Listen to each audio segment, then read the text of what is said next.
Hello, everyone. I'm Gemma Star, and welcome to another episode of Heart Warriors. This is a series I've been inspired and guided to do thanks to my energetic connection with Katajuda, which is the sacred masculine site in Central Australia, very close to Uluru, which is the sacred feminine site.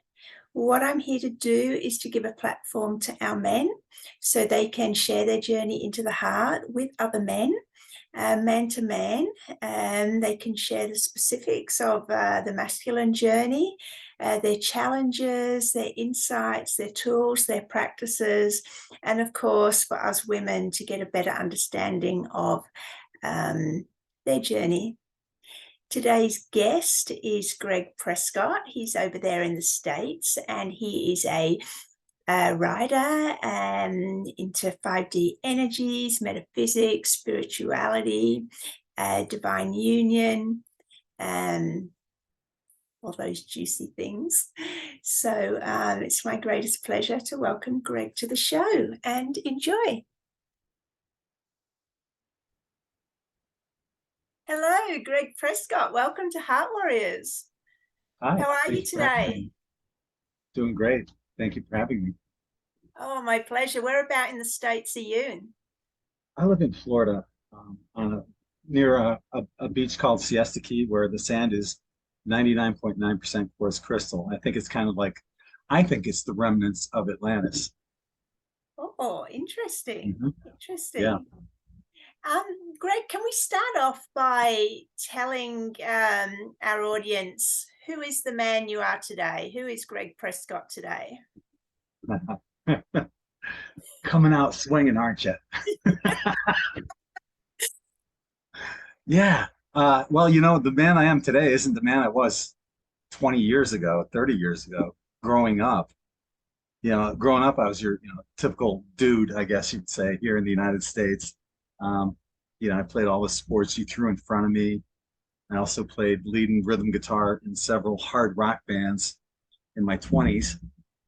And I still play guitar to this day, but things kind of changed for me in several areas. Actually, initially, when my parents brought me to Sunday school, I would get the EBGBs when I walked into church, and I didn't know why.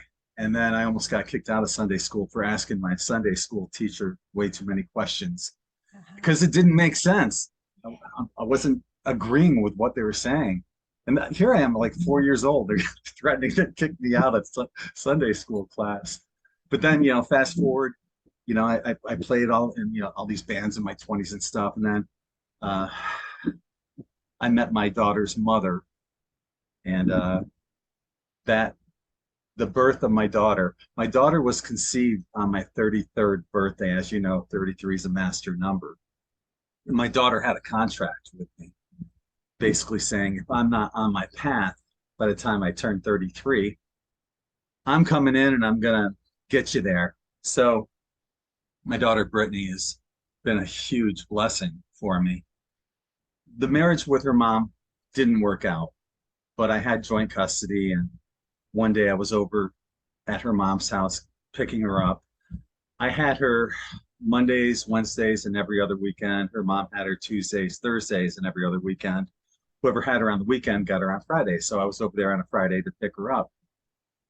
And Britt wasn't ready at the time. So her mom was like, have you ever seen the trailer to The Secret? This is back in, I think, 2006, 2007, somewhere in that area. I go, no. So I went inside and I watched that trailer, and I was so blown away that by the time Britt and I got back to my house, I ordered it. Yeah.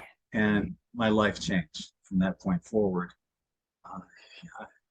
I used to be heavily, as I mentioned, into sports, and I have a photographic memory when it comes to statistics in sports.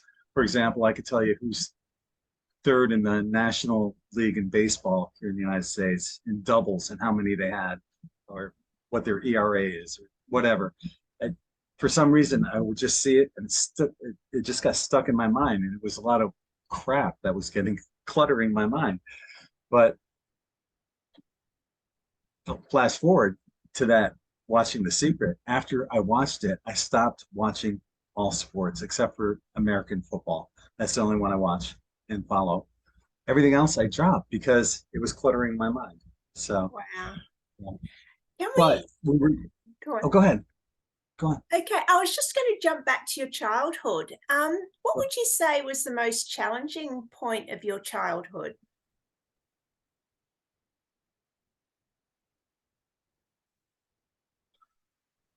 I guess one of the lessons I learned, and it's not a good lesson to learn, but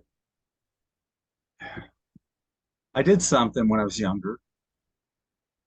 I was not an angel. I was, you know, the black sheep of the family. That's me. I was Yeah, a many rebel. of us, yeah.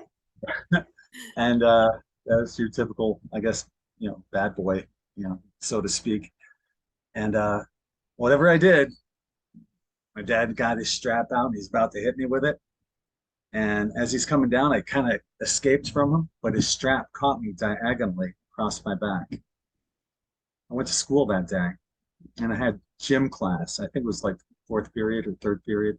Anyway, I went to the bathroom, the men's room before class, and I lifted my shirt up and I still had that mark, a welt going across my back. And it was that day that I swore that if I ever have children, I'll never spank them or hit them. And my daughter can attest to that. But that was like a very poignant part because in psychology, Albert Bandura has proposed this theory of modeling, basically, which says that the apple doesn't fall far from the tree. So if you're hitting your child, if you're being hit by your parent, chances are you're going to hit your child.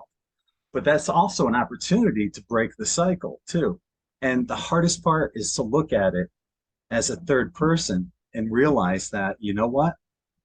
I was the one that was hitting my parents in previous lifetimes. That's hard to swallow. A lot of people don't want to see that, especially when it comes to very touchy issues such as child abuse. The abuser was the child, and vice versa, in previous lifetimes.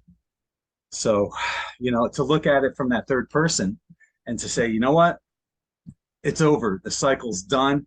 I'm so sorry that I abused you in previous lifetimes. I forgive you for abusing me in this lifetime, and it's over with. So, yeah, that would be it. Greg, that was such a pivotal part of my own experience as well, understanding the concept of reincarnation and soul agreements and, and how all these connections are pre-planned. For anyone who maybe doesn't understand the concept of reincarnation and how we make soul agreements, would you like to speak about that? Yeah, soul contracts are something. Matter of fact, on the other side of the veil, we wouldn't have met unless we already had a soul contract. We had met on the other side of the veil. This is what I do. I bring Star family together. But you know what? We were brought together a long, long time ago, before both of us were even born. And you make thousands, hundreds, probably tens of thousands of soul agreements with various people, including somebody you might only see one time, a cashier at a grocery store. And you never know. The person that lets you in when you're driving and it's a busy day in traffic and you're trying to get out into that person, you've got soul contracts with so many people. I had a dream though one time, Gemma. This is pretty fun. I was on the other side of the veil, and it's foggy, and people are walking around like dazed and confused, and blank looks on their faces, kind of thing. And I realized all their minds were wiped, and they were getting ready to incarnate. And so it was my turn to come down, and I was playing stupid because I still had all my memories. And this elder was bringing me in, and what they did in the metaphor, they showed it as an elevator, the incarnation process, through metaphor in my dreams. So they're asking me all these questions as I'm incarnating, as I'm coming down. And right toward the end, they caught me and I slipped up on one of my answers. And they sent me back up and they wiped my mind, but obviously not completely if I remember that.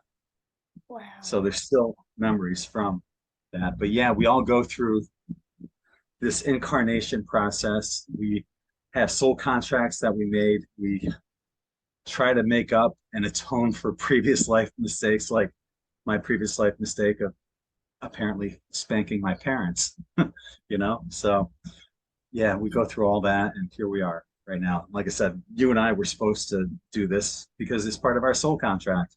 Yeah, love it, love it. Thank you for that explanation. Um, did that make it easier to forgive your father?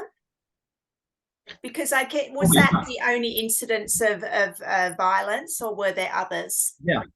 No, my father is just, he's a type B personality, laid back, easygoing. That's the way I am. I don't like fretting over anything. I don't like arguments. My dad's easygoing. My mom was the one that made him do that. So my mom's type A personality, controlling. She's like, you have to spank your son for that. Get the strap. He didn't want to do it. I can't blame him. Could you describe in a couple of words the relationship with your mum?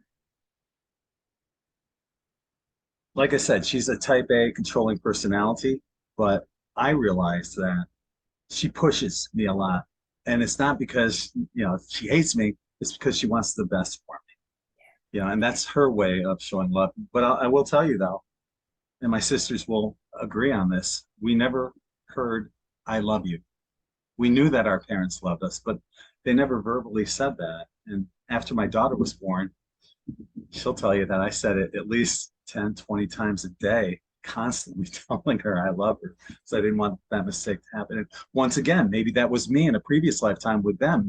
After I was hitting them, I was the one hitting them with a strap and never saying I love you. Maybe that was the whole karmic wheel coming to a full circle. But now we say I love you always.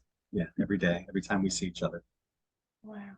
There's a lot of men who have grown up in a similar childhood. What do you say to those men that are maybe still a bit stuck and with, being able to forgive their parents? Have you got any other insights or tools or practices that you can offer men that are starting that to unravel that wound?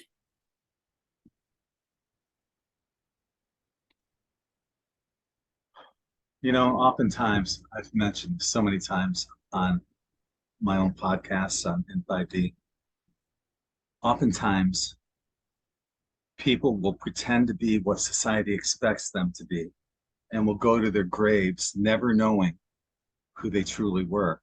And to those men, I would say, open up to who you are and don't be ashamed or afraid of saying, this is me, like me, love me, accept and own who you are. Don't be afraid. Don't try to project somebody that you're not. Just be you. It's that simple. Yeah, just a mind shift. Yeah. Yeah. Hey, Greg, can we jump ahead to what would you say was your deepest, darkest moment as an adult? Hmm. Probably my gosh. It's been a few of them. I think a lot of people, once you think you've gone through the dark night of the soul, universe says, no, you haven't. Well, whichever one comes up, let's dig into that. Well, I was married twice before my current wife, Allie.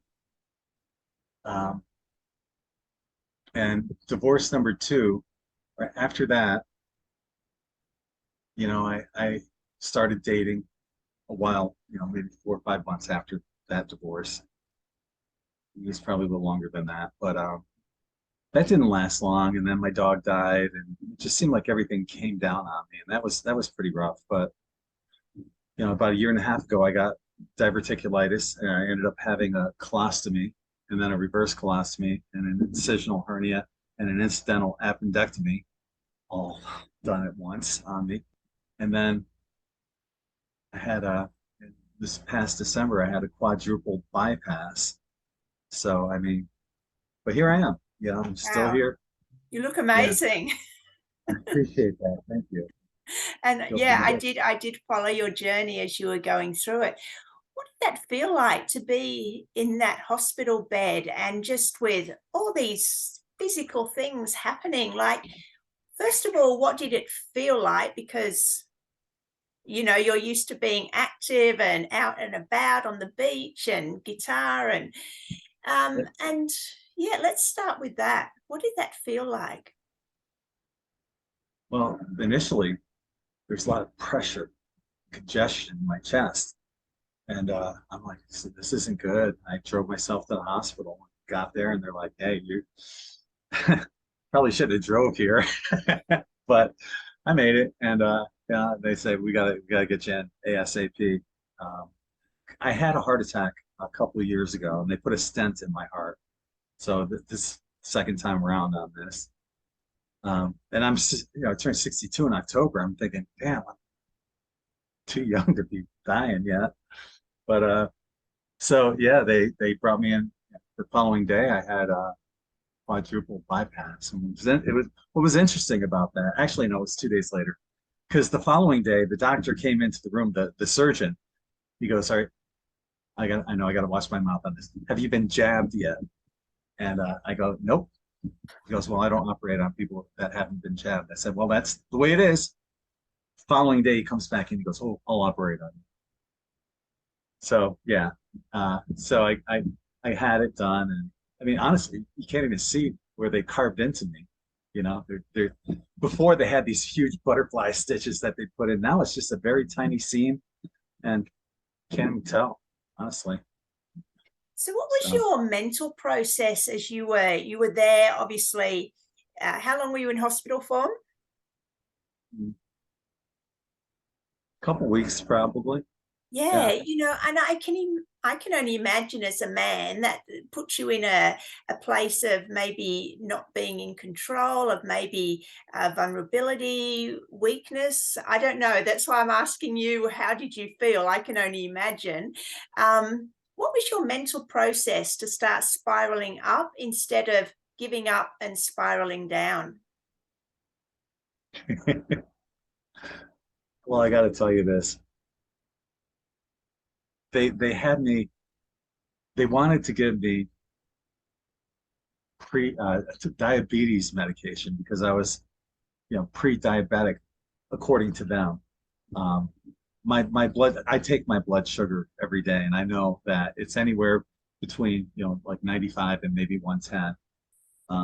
But they wanted to give me some, and I'm like, no, I give me something to sign. I will not take this crap because that's what they push on you. They're trying to get people, signed up for this lifelong medication.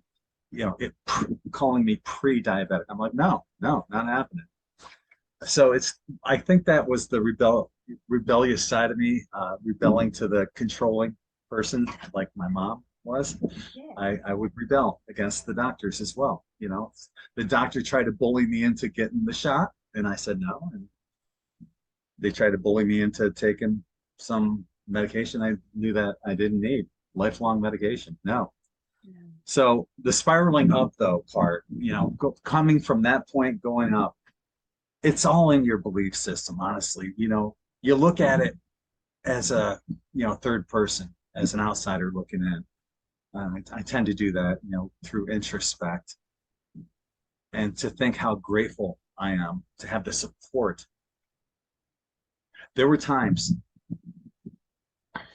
I remember on one of my, I did a live show. I'm not sure if it was a spirit chat or a live show or whatever I did, but so many people were sending me loving, healing energy. And I'm telling you and everybody that's listening right now, whoever's receiving it feels it.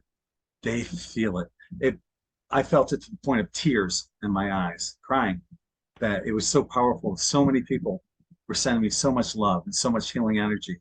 The love, care, and compassion from our whole N5D family and their support for me was just overwhelming. And that alone, I mean, knowing that you have that kind of support and so many people that love you and want you to get healthy, that's you have everything to live for. I've got a beautiful wife, gorgeous daughter, great family, so and I'll tell you what, Gemma, if I've faced death enough times, that was the number one thing when I was growing up that I was afraid of was death. But I faced it so many times, I'm like, that's the best you got. come on, bring it on. There's nothing to fear. Whenever that time comes that, it's time for me to expire, so be it. I'm ready for it. It'll happen. I'll be okay with it. What was the closest you say that you came to death?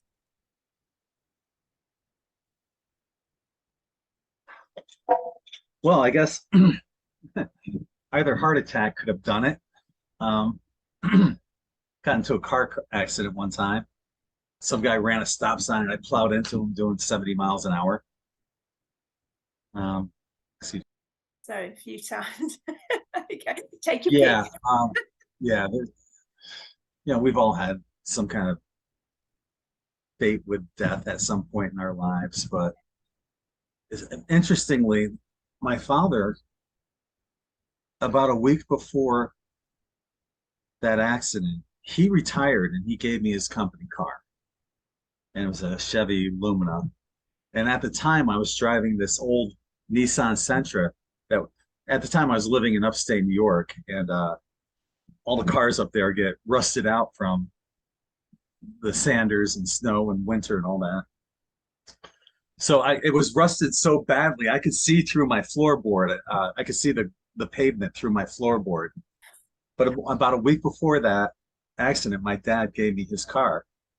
And of course, the car went a week and then I got it into an accident. But I've told my dad this several times. He saved my life. With that Nissan, I wouldn't be here right now. Yeah. So, and once again, we make all these soul contracts on the other side of the veil. And that was one that my father made with me, saying, at some point, I got your back. You got to be here for greater purposes. And I'm going to make sure that you are going to be here for that. So. Love it. Love it. Let's go back to, if we can, Greg, to The Secret, because I also, was very into that when it came out. For people who don't know what that is, can you give an overview, please? No, it's a secret. Because it was massive when it came out. I mean, I will say they did leave out a critical part, but we can discuss that later. But for people who are new to The Secret, what is it? It really is everything. It's one of the secret is one of the universal laws. It's the law of attraction. What you put out comes back.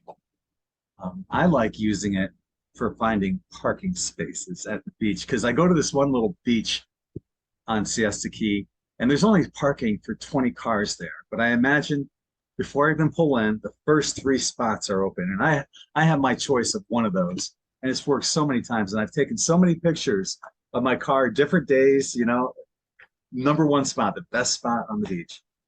It could be a busy day on Saturday, and noon, and somebody's pulling out when I'm pulling in. It's just unbelievable. So yeah, what you put out there comes back. A lot of it has to do with, your thoughts and emotions. The emotions are key, and, putting that emotion into it, envisioning, this is how I'm going to feel when that spot is open. I'm like, yes, thank you, universe. And I always say that whenever I put something out there and it comes true, thank you, universe. So yeah. I'm exactly the same. So just to add on to that, The Secret was a book that came out when, in the 90s, did you say? Was it the 90s? No, the book might have. I don't know. I saw the video in like 2006. Or early 2000s. Yeah, I'm trying to figure out where I was. So it was early 2000s. And then a movie came out later. So that was The Secret. And it was massive. And, for those of us that were already sort of, on the journey, it was a big key. But I don't believe that they put the emotional aspect into that. I think they were doing it all with the mind games. They left out this key of emotional frequency that we send out along with the thoughts. How do you sit and create that emotion? So let's take a different example from the car space. Let's say, for example, you're lying in a hospital bed and you've had a heart attack. How do you start creating your new reality? I think a lot of that is done just on a higher level. It's for me, it's about vibration and maintaining a high vibration. You know, as long as you maintain and keep that vibration up, no matter what happens to you, things will lift up to that vibration. That you're setting the bar. Basically, your vibration is the bar of attainment. So, I'm up here, I have a heart attack, operation, but this keeps me back up here. It brings me back to where I was. It's like stasis, and so to speak, of leveling things out to where they are supposed to be.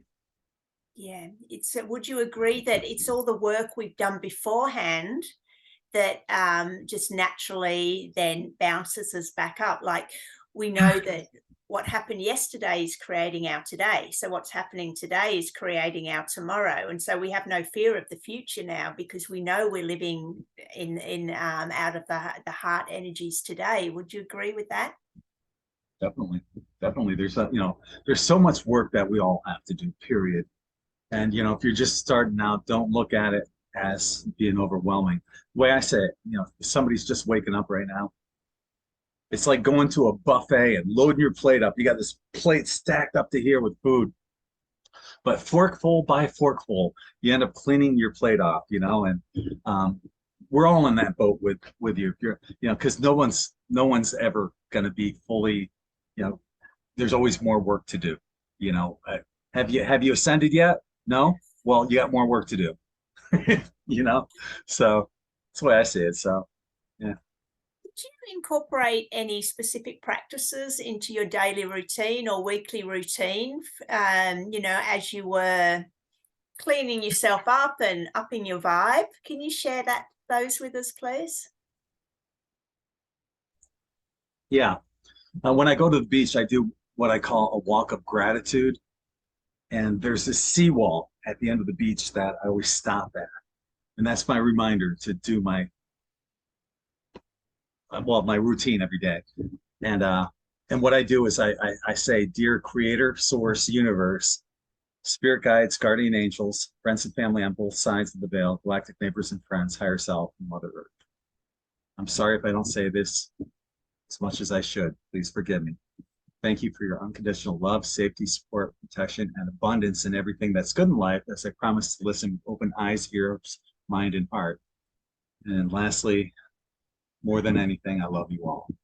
I ask that you help me turn on all the beneficial codons in my RNA and DNA so I can heal myself and others in humanity's best interests as well. And then what I do when I walk back, I do what I call a love bubble meditation. I envision that there's this huge bubble of energy that surrounds me. And anyone that comes in contact with me and my energy just automatically has their vibrations raised and they have no idea why. And once I could, my big thing, and I've been working on this for years, is DNA. I've been working on my DNA ever since probably the mid 2000s, trying to figure out, because Gregg Braden mentioned that we only have 20 of the 64 codons in our DNA turned on, and whoever can figure out how to turn on the remaining 44 can do anything. So that's why, I've done conferences and been a keynote speaker on how to change your DNA right now, and I work on that every day. So that's one of my passions is trying to figure out how to turn on all these beneficial codes in our DNA. Because if you can do that, you can do anything. You'll have any ability. I could see some person limping across the beach and just put my hand on his shoulder and say, "Are you having a good day today?" But my hand on his shoulder would automatically heal him, and all of a sudden you'd be able to walk for without knowing why, and or what I could do too, this is what I envision. I could heal the air, water, and food supply by just laying my hands on the earth. If I could open up all the codons in my DNA, just lay my hands on Mother Earth and heal all the air, water, and food supplies. Then I could hook my higher self up with every other higher self on the planet and automatically heal them too, without anyone knowing it was me. That would be like the ultimate random act of kindness. Yeah. Greg, can you share with us the knowledge that you've come away with as you've explored this DNA aspect? What did you learn once you started delving into it? What were the specifics? Well, if you notice, one of the things I did when I did my walk of gratitude, I used Ho'oponopono. I'm sorry if Yeah, I don't say this as often as I should. Please forgive me. Thank you. I love you. yeah. Um, I believe that our DNA is programmable. I think that with enough affirmations and inner work and visions, um, and that feeling, as we were mentioning about with the secret, the emotion that goes into that.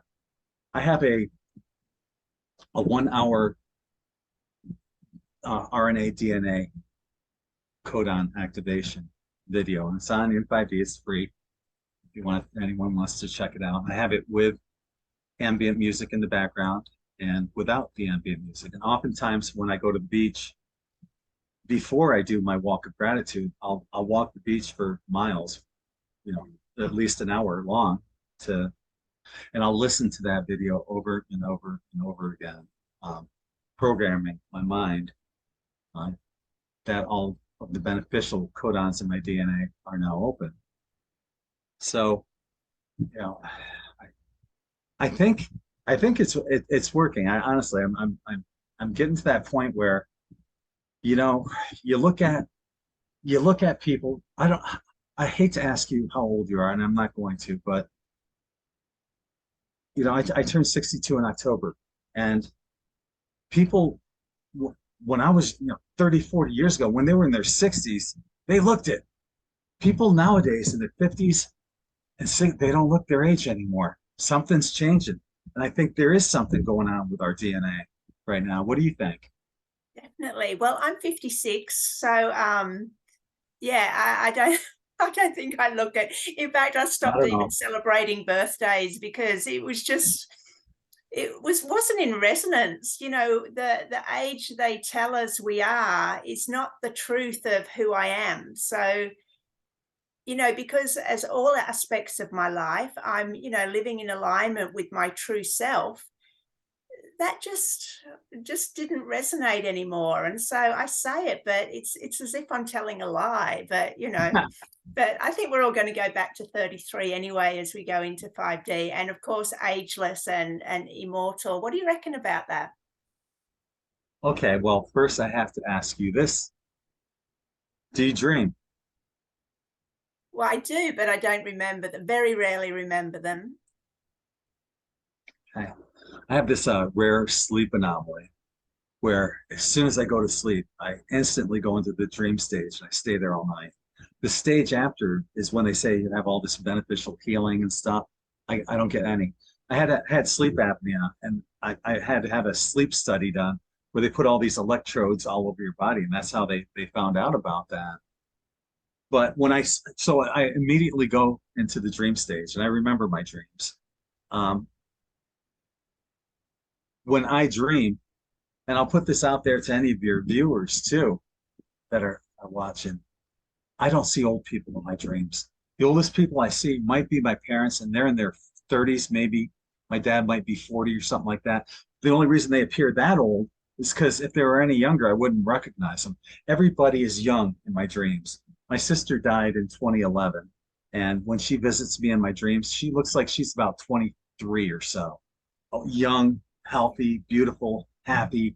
You know, everybody's young. I don't see old people in my no nobody's old in my Fascinating. dreams. And I think that's our Yeah. our true spiritual reality. Our dreams are more real than this physical existence. Because when we're on the other side of the veil, you're not looking at a watch. You don't know what time it is. There is no time on the other side, and you can fly. And many of us have had those dreams of being able to fly. I'm petrified of heights, but in my dreams when I can fly, it's so friggin' natural and fun. I totally Yeah. dig it. Yeah. Yeah, So often the dreams that I do remember are about flying. So I've always, so, keep pondering on this the last maybe decade, as I was coming into my 50s and really feeling out of alignment with, I really think that age is a program that they've put on us in some way. What do you think about that? Because, yeah, as you said, our natural state is ageless and immortal. I have an article that I wrote on in 5D. It's called Saturn, the Cult of L. And Saturn is known for being Chronos, Father Time, Saturn, Satan, all Yeah. the wonderful acronyms they come up with. But Mm-hmm. yeah, I think that, Santa. pardon me? We won't go there. Oh, yeah, yeah, yeah. Right, right. Wearing his red, Back indeed. on track. Right. Yeah. So yeah, it is a program. If you were to live on Mars, Mars has a shorter day. It's a smaller planet. A shorter day than Earth. You might be 41 on Mars, and I might be 52 or something like that. It's just a number. It doesn't matter. Though I do believe in older times, we lived to be much older than we are right now. Definitely, like, 2, 3, 400 years old. Because I mean, really, if we weren't programmed to celebrate a birthday every year, who would know? I mean, would it be important? But let's get back on track now to men. um, so I love that gratitude wall, and so much of your journey is exactly the things I was doing in the 90s, early 2000s, and so I can really relate to all of it, and obviously it worked for me as well. Are there any other sort of practices that you started doing apart from the affirmations? Have you got any favorite affirmations? So basically, I from my experience with the affirmations, I was reprogramming my mind. Did you go through a phase of actively being aware of your mental self-talk and switching it, reprogramming it? No, sorry, That's not at all. okay. So Yeah, what did yeah. you do to have the positive state of mind? Meditated a lot.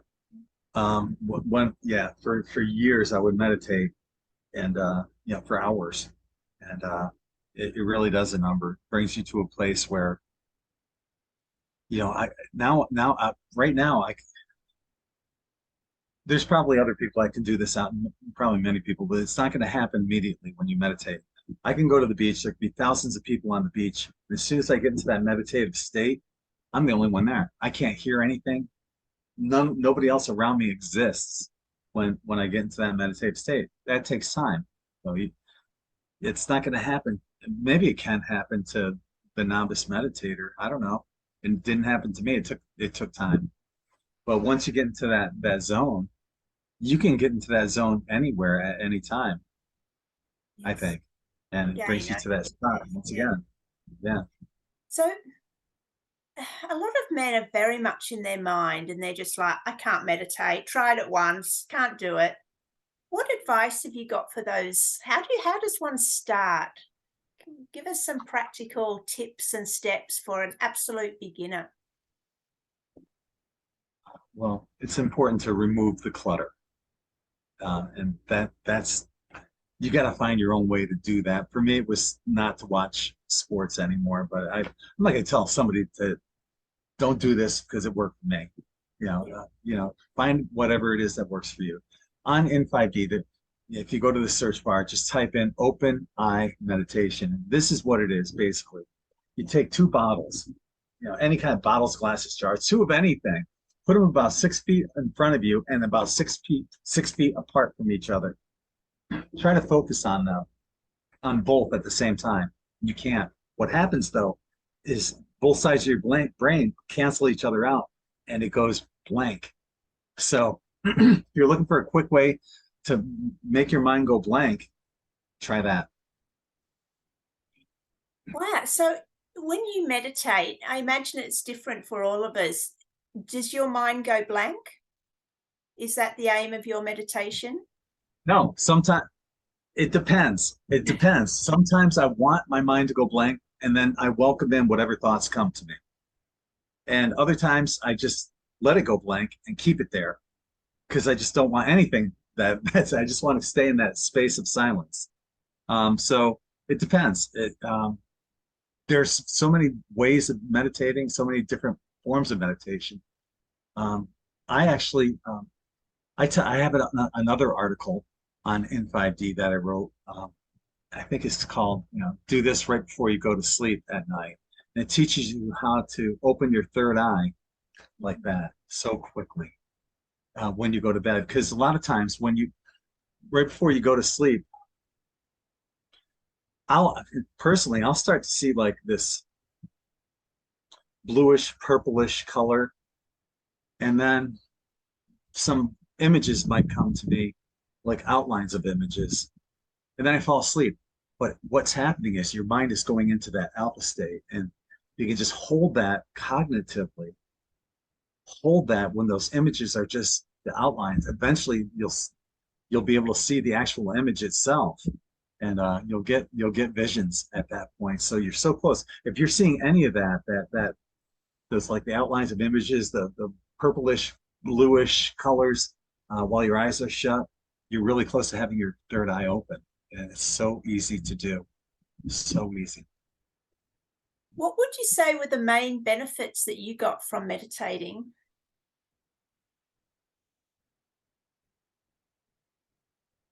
Peace of mind.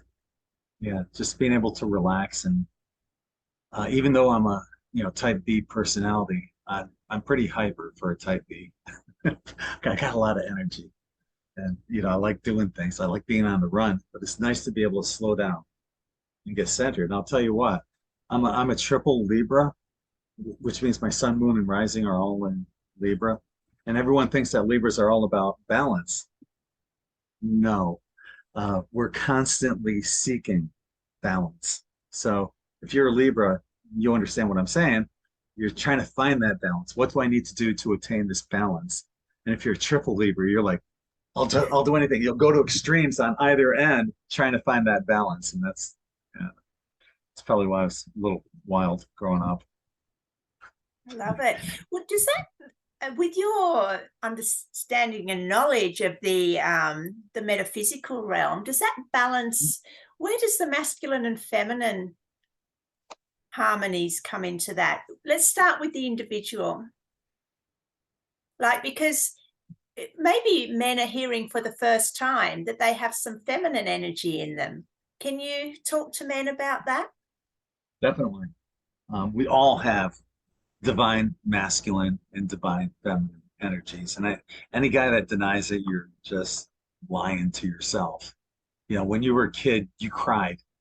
We all cried.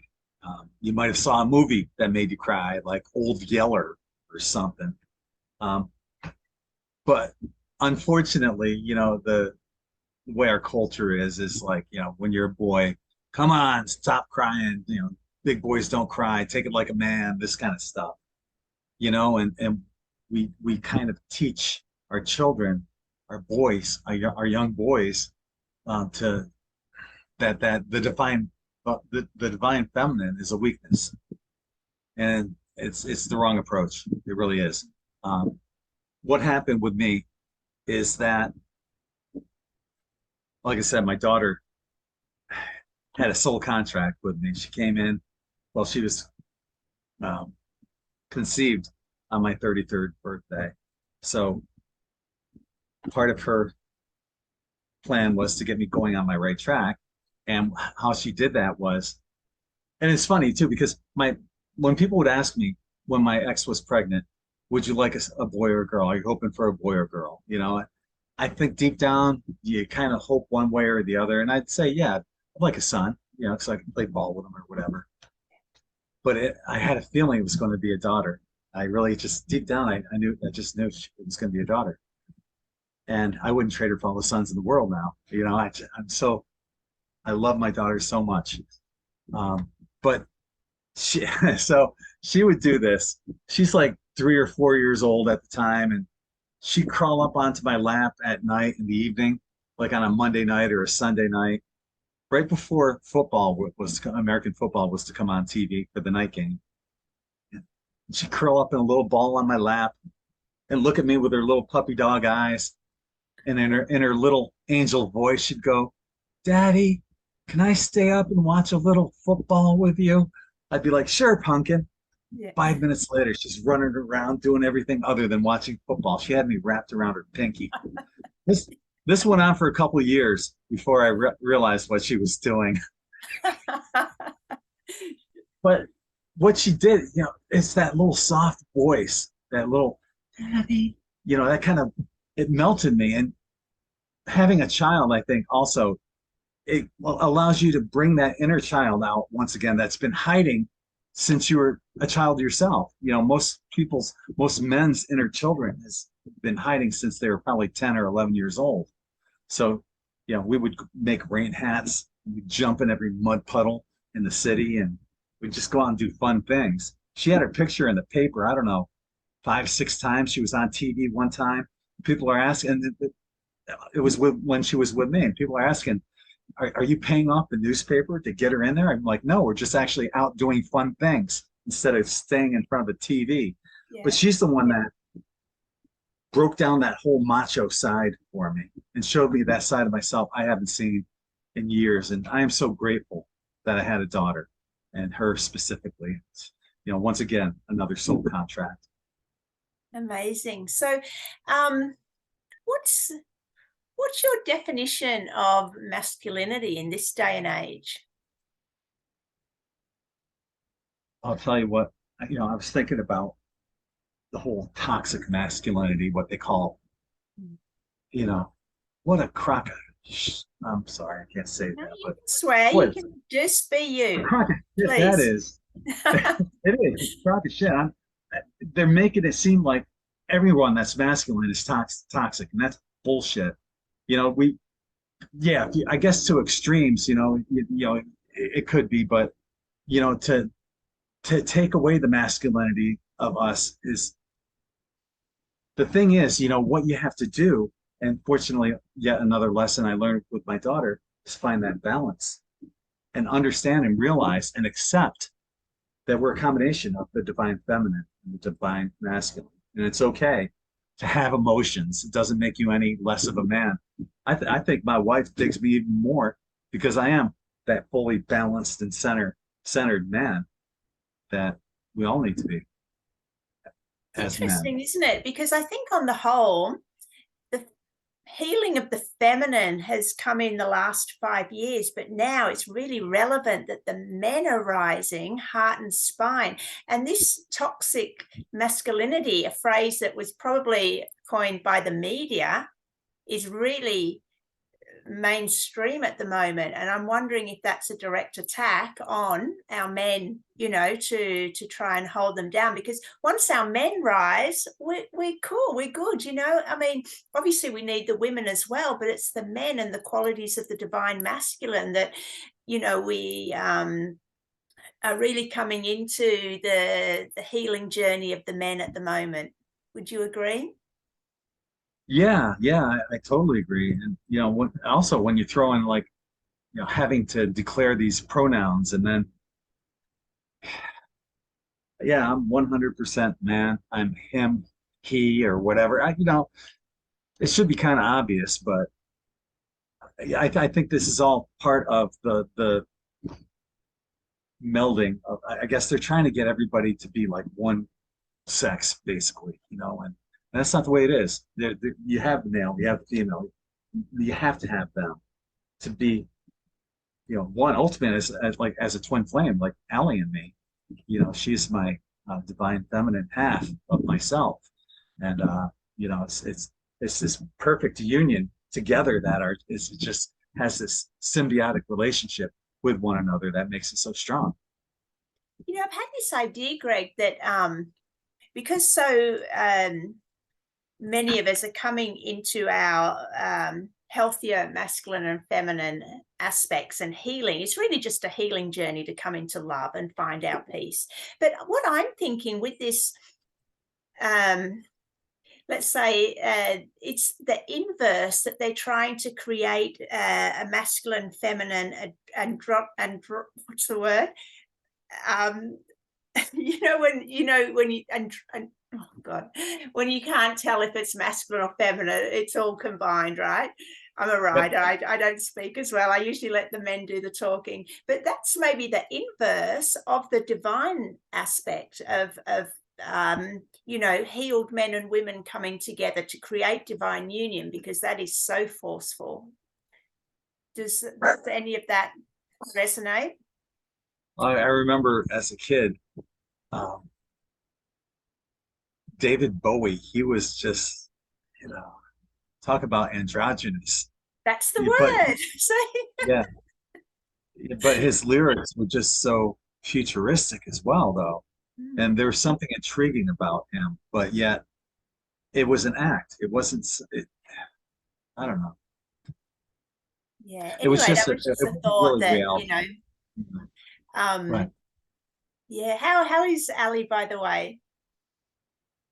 She was busy yesterday. She taught a class and then she did her weekly tarot forecast last night. She does that every week on the Invite the YouTube channel. So, and she's so accurate at that. I mean, so many people compliment her on just her brief uh, weekly tarot forecast. I say, wait till you get a reading with her, where she can tune into Reading your with her. energy. Yeah, she's just a beautiful soul. Um, what would you say would be because you guys, how long is it that you've been married now? A year in November. And you're still living, she's still in the UK and you're in the States, is that right? Florida, yeah. I'll be going there to the UK in about 3 weeks for a month. Yeah. Exciting.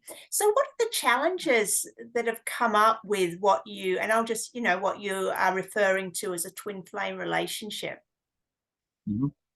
Well, obviously, distance is a challenge, but we try to FaceTime every day. We probably FaceTime more than people who actually live together. We probably are with each other, converse more than with people who actually live together.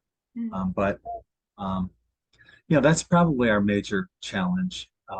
Outside of that, we never argue. She's just like she's type B, laid back, easygoing, and we just get along so well in every way imaginable. So I'm head over heels crazy about her. I brag about her. I scream her name off of every available rooftop. I need to make it to Australia because there's some rooftops there I haven't screamed off of how much I love her. Yeah, she's amazing. That's so beautiful. I'm so happy for the both of you. And when you come to Australia, make sure you look me up. Right. Gregg, let's go back to fatherhood. Were there any particularly challenging moments there that we can explore? Because a lot of men do this shared custody gig. So what were the challenges there?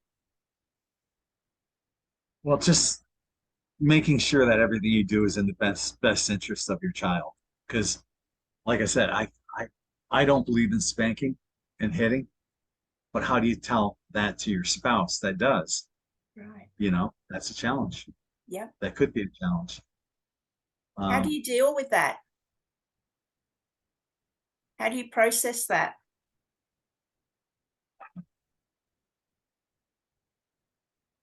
You just have to stand your ground, say, I don't believe in this. It's not right. It's not the right thing to do. But in the end, as long as you're, at least here in the States, as long as you're not forcefully hitting them hard enough to leave a mark, they won't do anything about it. Is there a So certain point with certain issues you just have to let go and surrender, let go of control? I think we find that in many areas of life. There's a lot of things that aren't worth arguing over. For me, in this genre, Nasara is one that I won't. I've written about Nasara and people. It's been going on since the 1970s, and they keep promising it. It hasn't came around, but people are adamant. Oh, it's coming now. Okay, yeah. Well, I heard that for 40 years. It's not happening yet. Another one is, religion and Jesus. I let people believe what they want to believe, and that's some things aren't worth arguing over and stirring the pot over, you know? So I you agree. just let it go and let it go. And, who knows? Who knows? So maybe, yeah, I could have all the proof in the world, but, it's like when people got the jab, they got it despite hearing about all this other stuff, negative stuff, and they still went and got it. And now they'll stand behind their beliefs on why they got it, even though more and more information is coming out that they probably shouldn't have. Where does the ego come into this? It's a good question. That I don't know. Honestly, I have no answer. Okay. What would you say? Well, I think there's a healthy ego, which gives us drive and survival. And if we learn to navigate it properly to our highest good, we are pushed in the direction we need to go. And there's negative ego, which is self-serving and doesn't push us to our highest place. I think it's really about analyzing our own ego and coming to understand it. When we use it, what are we using it for? Being aware of it. It seems like a lot of people, a lot of us in this genre, I think we've dealt with the ego for so long that, you know, it's like an afterthought at this point, because you just want to do what's best for the greater good. And that has nothing to do with ego. And when you get to that point, you you don't even think about it. It's just serving others, Exactly. bringing Star Family together. That's what I want to do. It has nothing to do with ego. Yeah, let's talk about that. Did this shift from service to self to service to others, are you aware of when that happened in you? And was that to do with you discovering your mission? I think you're kind of born one way or the other. Honestly, you're either a giver or a taker. And I guess you could learn to be one or the other. But I think for the most part, people in this genre are pretty much givers. I've got on my website, I've got thousands of articles, all of them free, hundreds of videos on the N5D YouTube channel, all of them free. We just give and give and give. Yeah. That's what we do. And I'll put all those links in the description below, so you've got access to all of Gregg's amazing work. So thank you for that, firstly, that, you've given so much to humanity, and I really need to get back in and explore it too, because I was there a while ago, but I'm sure you put out a whole heap of new stuff. So I will get back in there. Yeah. What would you say is your highest value as a man today, Gregg?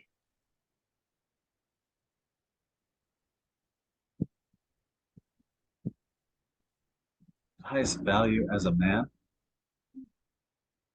So,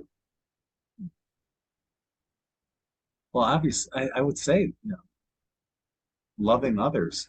That's it's all about love, isn't it? Yeah. What Exactly. would be what would be a sub value? What would be another value outside of love? If it wasn't Well, I mean, some men, when I've asked that question before, they might say integrity or truth, or, I mean, anywhere, along those lines. I guess, love encompasses it all in a broader spectrum. But yeah, those are like sub values of love. yeah, exactly. Yeah. Honor, benevolence, all, Yeah, ideas yeah, that have come yeah. up. Because, what would you, I mean, let's say, looking at the divine masculine aspects. So love is obviously one of them. Can you expand on any others that, you really felt grounded into as you've walked further along your healing path?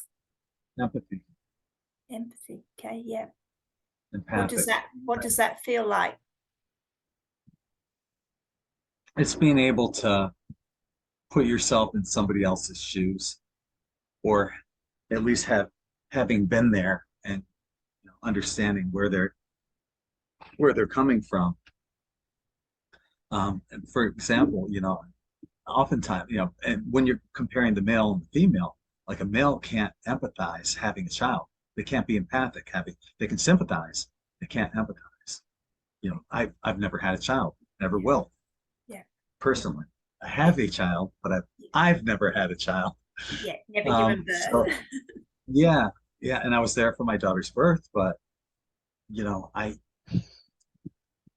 and being empathic though, and I think there's a lot of times you can just sense energies as well, the presence of energies, whether it's invisible energies or, if somebody's putting off a bad energy that is nearby, you can pick that up as an empath. Much more easier, I would say, than someone who's not an empath. What does presence mean to you?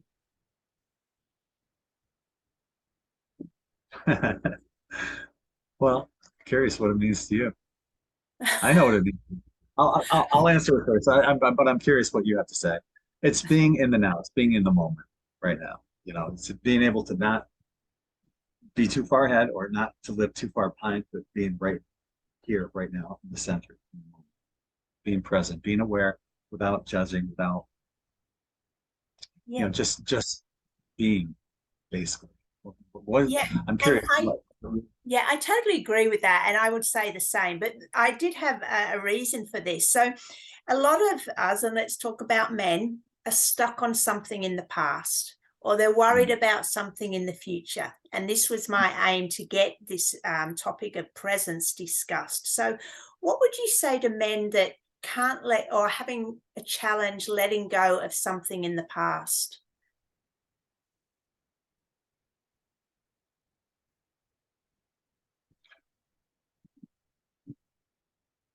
That's a great question.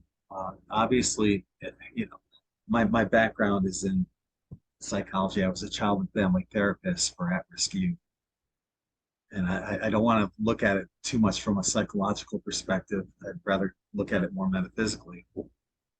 But yet, psychologically, there's something that's been eating at this person for a long time. There's a root to the issue that has to be addressed at some point, at some level. And it doesn't have to be through a psychologist, definitely not through a psychiatrist, because the only thing they're going to do is give you medications. But I think, it's a lot of inner work and unpeeling the layers of the onion to get to that ultimate point of understanding, why is this happening? And then from taking that point, moving forward in a beneficial way. Okay, this concept of inner work, we all talk about it. We've all been doing it for years. But for someone who's maybe new to this, people keep talking about this inner work. Can someone tell me exactly what it is? You're the man. Life will present to you exactly what you need to know. Open your eyes, pay attention. It'll tell you, okay, if something is irritating me here, why is it irritating? And that's just asking yourself, being, like you were saying, we're talking about being in the present. Why is this irritating me now? What were the triggers that brought this on me? And how do I address this from this point forward? And you keep getting all these things that that we all have to work on, throughout our spiritual journey. And we're all still working on things, no one's fully done with their work. Like I said, if you were, you would have ascended by now, so we all have work to do. But the more you attack these issues and unravel and unpeel that onion, so to speak, get to the root of everything that needs to be addressed. Once again, if you take that analogy of going to a buffet, filling your plate forkful by forkful, in this case, you're forkful by forkful, getting rid of each thing that you need to address. Eventually, your plate's going to empty, but unfortunately, I hate to tell you, there's more things that are going on your plate when your back's turned. Yeah, that plate will never be empty. But would you agree it gets easier? Once we Definitely. learn to navigate our triggers, and we can, we've got a pretty good idea of our inner workings. Yeah, definitely. There's when you have less on your plate, it's a lighter feeling. It's your vibration rises. The less you have on your plate, the more your vibration rises. So let's now go into the future. What about men who are worried about the future, and often as protectors and providers, especially in the chaotic scene of many places in the world today? What can you say to those men? I'm not sure what you're asking about the future, what they're Oh, worried about. Oh, yeah, how to stop worrying about the future. in what ways would they be worrying about it? Oh, they might be worrying financially, or they might be worried that there might be violence in the streets, or just that Oh, I uncertainty. got it. Okay, yeah, yeah. Well, oftentimes, statistics have proven that most of the things we worry about are all in our head. We we make up so much stuff that we worry about, and or what we think other people are thinking when they're not actually thinking that. You're the only one that's thinking that. I'm the only one that's thinking that. So much of this stuff is in our head. Just get out of your head. If you start doing that, I would recommend that open eye meditation. Learn how to clear your mind. Yeah. With those two bottles. Just get back to right now. What's important? What's happening? What's important right now, here today? Don't Does worry about music that. does music help put you in the now, in the I present? love music. Yeah, Yeah. yeah. Oh yeah. So Yeah. obviously men who are into music, that can help. Anything else that can bring them back into the present apart from meditation and music? Well, it's fun. Well, I want to touch on music real quick though. Yeah, Um, yeah, go for it. as a guitarist, I would play in these hard rock bands, and people who say, oh well, that's like all this negative music and stuff like that. Yeah, one of my favorite songs was by Van Halen, Ain't Talking About Love. And that's the antithesis of what we practice.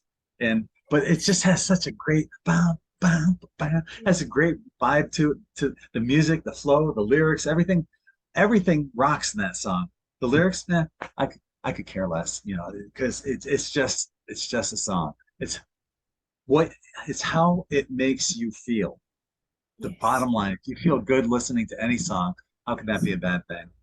exactly. Yeah, yeah. I mean, When yesterday, anyone yeah, go Yeah, ahead. when anyone says, how do you raise your vibration? Well, what makes you feel good? Yeah. And laughing, going out in nature, swimming in the ocean. Maybe it's going for a run, listening to your favorite music. Anything that makes you feel good, that isn't hurting someone else, raises your vibration. Yeah, yeah. Yesterday I learned a song by the Monkees. Anyone that knows me, they'd probably think, "Oh, what's the latest song you learned, or the latest band you're listening to?" I'd be like, I don't know, Guns N' Roses or something. Yeah. If they heard me playing a Monkey song, they'd probably shit their pants. But yeah, I learned a song by the Monkees yesterday. Do you even know who the Monkees are? Yeah, I do. I can't think of any that their size at the hey, hey, hey, hey, we're the Yes, monkeys. yes, yes. They have a song called Stepping Stone. I learned that on guitar yesterday, and it was just fun to learn. And what I ended up doing was I got it's a backing track, so they take out all the vocals in there, and so I get to sing along with it, play guitar to it.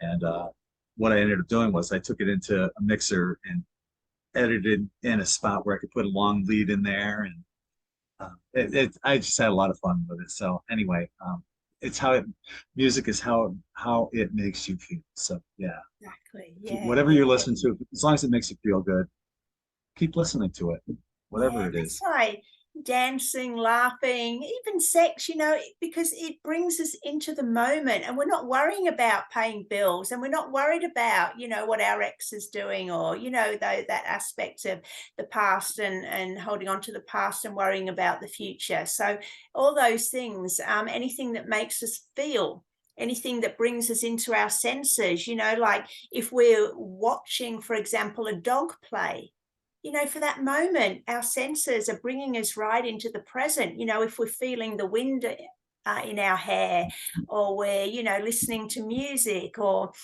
tasting a delicious chocolate cake, all our senses bring us back into the present, right? Yeah, I think babies and puppies can do that real quick. Yeah, exactly. It's just the trick is to stay in that moment, right? Because as soon as that external stimulus is taken away, then we start creating the stories again. But it's a bit of a yo-yo, isn't it? Being aware of your mind, bring it back, bring it back, bring it back, and then our whole life becomes a state of walking meditation. Sure, that is true. Greg, where does the heart come into all of this from a man's perspective? When the sperm fertilizes the egg, everything forms from the heart and comes out. Mm. The heart's been there the whole time. Everything forms from the heart.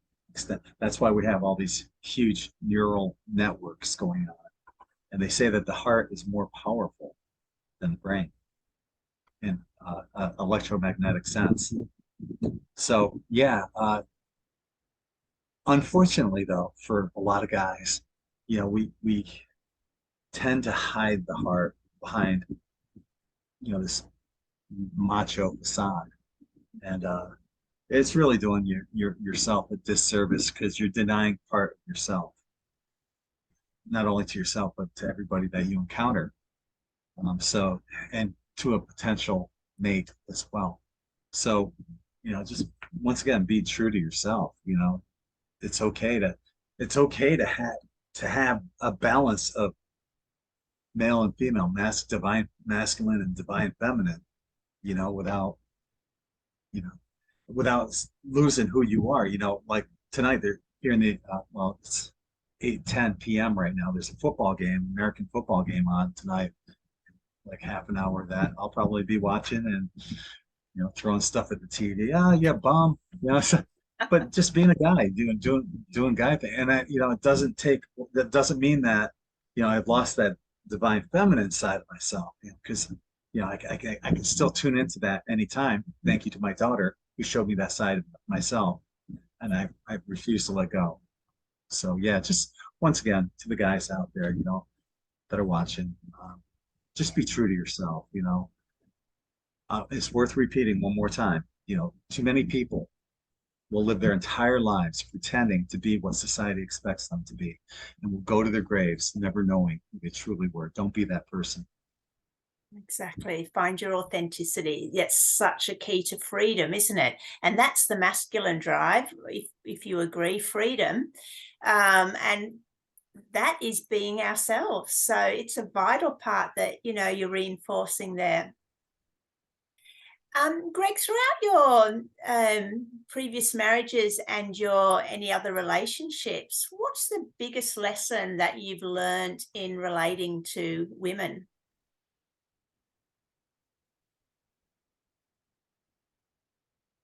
I gotta admit, I was probably pretty stubborn on this one, thinking that, you know, well, I haven't changed. Yeah, we're all changing. We're changing every day, and um, to be stuck in that mindset of, well,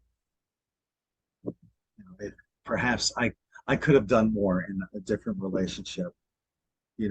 Maybe I didn't give as much as I could have or should have, or as much as they deserved, because of, typical male role models and responses and how we act and how we think other people are perceiving us. And, you get caught up in all that minutia and it's not worth it.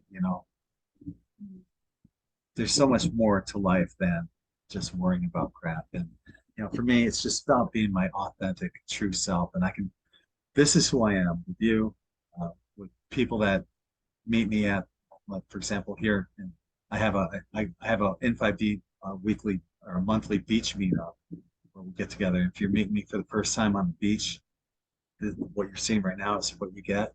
Yeah. Allie will attest, my beautiful wife, this is the man that I am at all times. So, it's just being true to yourself, um, not worrying about what society thinks you are, or what you should be. It's so true. Yeah. Um, Greg, what would you say to men? Is there anything that I haven't touched on that you feel is really important? So we're going to start wrapping up now, and I'm giving you the platform to talk to men. Anything that you'd like to say? That was pretty much, if I could say anything, it'd be just be true to yourself. Yeah. Don't, and your lady friends will love you even that much more when they see that you're able to balance that that masculine with the divine feminine, and still be who you are, still be, one of the guys, one of the dudes, Yeah. without losing who you really are. Just be who you really are. That's the most important thing. Yeah. How does a man know when he's aligned with his true self? You're not faking anything. Everything is true. Okay. Yeah, Yeah. yeah. Because for someone that's maybe been doing it for as long as they can remember, well, what is the real me? How do you find that out? Well, once again, I think, if you're not being true to yourself, then you're not being the real you. If you're pretending to be somebody else, then you're not you. You are somebody else. You're pretending to be somebody else. Just find out who you are. Yeah. So you're lying basically to yourself and to everyone else. And you can't, I don't believe if that is your embodiment, you're never going to align with love. You're only going to attract people who are also in that state of dishonesty.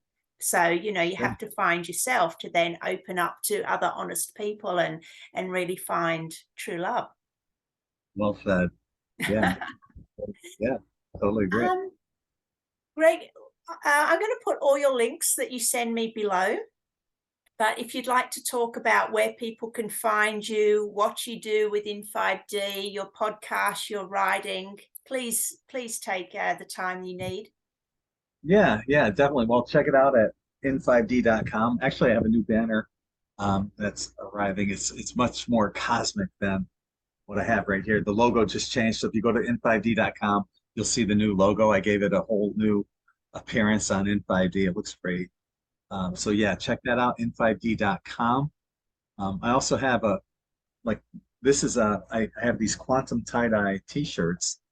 Um, and what I do is I put, for example, gemstones in each one of the chakra colors. And then I put a little of this siesta key 99.9% quartz crystal sand into the dye. So the shirts have that energy of both the gemstones and the quartz crystal. Quartz crystal actually supercharges the gemstones.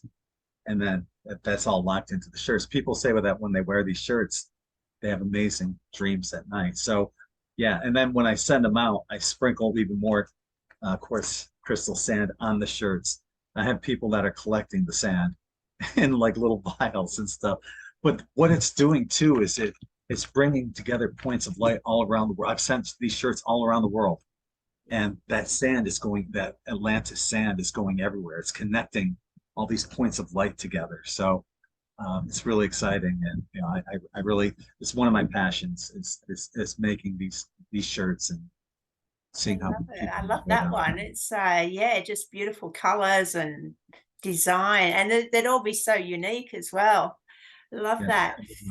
Um, Actually, it is called Be Beautiful. So yeah, yeah, that's the name of this shirt. Be Beautiful. Beeyyou. Tiffle. Yeah. Very good. So yeah, that's pretty much it. Greg, have you got your Oh, guitar oh, close? also, I'm sorry. I'm sorry. One last thing. The N5D YouTube channel, Oh, and yeah. be sure to check out my wife and me on Tuesday nights. We do a global prediction at 6 p.m. Eastern. So that would be uh, 8 a.m. Australian time. Wake up, have your breakfast to Allie and me. We do these global predictions, and then at 2 hours later, we do it's called date night, but for you guys, I guess it would be date morning. But it's not a what we do, we talk about anything and everything. It's not just for single people. If you are single, we put you on this list, and we have these banners that go across the bottom to, for everybody to put that intention that they find their true person that they're supposed to be with, their soulmate, twin flame, whatever you might want to call it. So we do that as well. I also have on N5D on Facebook, it's called N5D Love Connection, where we encourage people to join there, and just who knows who you might find there. So we're trying to bring together people of like-mindedness and soulmates, and who knows, like a dating group to connect singles. Yes. And trust me, well, I didn't tell you this story too. Allie came to me in my dream after I watched The Secret, and she didn't say anything. This was like in 2007, 2008. She didn't say anything. She's just smiling at me, and all I remember was her from her neck up. So I had a beach meetup with Tabadina from Sology in 2020, January of 2020. And before I went to the meetup, I went through Todd's Facebook page to make sure that I had friended anyone that had sent me a friend request. And I'm going through his friends, and there's the face I saw in my dream from 13 years ago. It was her. It was Allie. So now Allie had visited me in my dreams 13 years before that. Here I see she's here incarnated. At the time, I thought she was on the other side of the veil because I saw her in my dreams, but she was here. And so I ended up sending her a friend request, and now it's my turn. I have to stalk her. She stalked me in my dreams. But how do you tell somebody that you've never met? You're my twin flame. I know it. But anyway, I made a reading with her. I had a reading, a tarot reading with her, and we just hit it off. And after a while, I told her, I believe in you. And then when I told her that, that's when everything opened up for her. It just flooded, because I've been telling her that in every lifetime, I believe in you. And it just flooded. And she remembered previous lives that we've had together at that point. So the point of all this is, physical geographical location doesn't matter. I'm in Florida, she's in the UK. Your other half, that soulmate, is out there waiting for you. And don't let your physical location deter you from finding that person. So we have that Tuesday night date night. So if you want your name added to that list, let me know, and I'll put it on that list. Oh, I love it. And I've actually been friends with Alison a lot longer than I have with you, even though I've been following you. So, I'm well aware of your journey, of your marriage and all that. I was following all that on Facebook. So that's such a beautiful story. And I'll be joining your singles Facebook group too. Awesome. So maybe my man's in there. Okay. Well, I'll make sure that I add your name to the list. It'll be on there tomorrow night. Oh, awesome. Thank you. Appreciate that. Right. How do you feel about have you got your guitar close by? Do we get a little, Oh God, it would sound, the monkeys? The latency sounds, the latency sounds horrible. My guitar's in the other room over there. So, yeah. Oh, okay. Maybe another time. If you have me back out, right? I'll play guitar. Because you do drumming too, right? On the beach, is that right?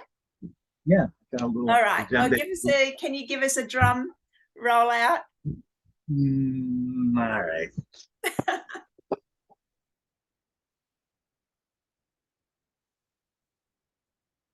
Just quick. Thank you. I know I put you on the spot. Sorry, I didn't sing along with it. Yeah, it's been an absolute pleasure, Gregg, and thank you. We've gone, new places into the metaphysical realm, and I love all this. And every man is so unique and bringing in such beautiful, unique wisdom and awareness and insight. So, thank you so very much. All my love to Ali and both of you. Many blessings on your union. And as I said, if you're ever in Australia, please look me up. Will do. Thank you so much for having me on. Oh, you're welcome. I'm going to stop the recording now, but you can hang on. Bye, everyone. I'll be back in a couple of days with another episode of Heart Warriors.